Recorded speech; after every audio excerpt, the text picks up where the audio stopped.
আসসালামু আলাইকুম। ওয়ালাইকুম আসসালাম। বলুন আপনার কি সমস্যা ছিল আর কেন পিজিতে গিয়েছিলেন ওটা বলুন। আমার প্রথমবারে একবার হার্ট অ্যাটাক করেছিল হুম মাস আসতেক আগে। হুম ওখান থেকে গিয়ে আমাকে একটা বাইপাস সার্জারি করেছিল, এনজিও।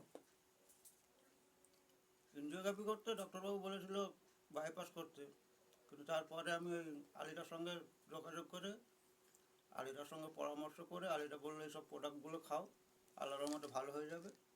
ওই কিছু প্রোডাক্ট দিয়েছিল, অ্যালার্জি নাইন দিয়েছিল, হুম দেখাও একটু। অ্যালার্জি নাইন দিয়েছিল, হুম কিল অয়েল দিয়েছিল, পোকার দিয়েছিল, হুম স্পাইরোলিনা দিয়েছিল, ফ্ল্যাক্সিড। ফ্লাক্সিল অয়েল দিয়েছিল। এগুলো খেয়ে আল্লাহর রহমতে এখন ভালো আছে।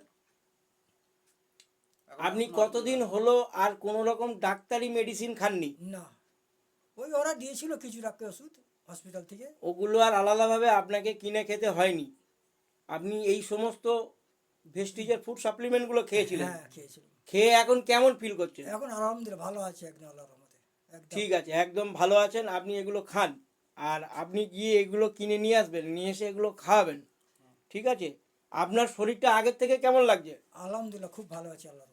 সেই সমস্ত কষ্ট কি আর ফিল হচ্ছে? না না, ফিল হয়নি আর। তাহলে আমরা এটা নিয়ে লোককে সাজেস্ট করতে পারি তো? হ্যাঁ, নিশ্চয়ই পারে। তারা যদি বিশ্বাস করে খায় তাদেরও উপকৃত হবে তো? হ্যাঁ, 100% একদম। হবে ইনশাআল্লাহ।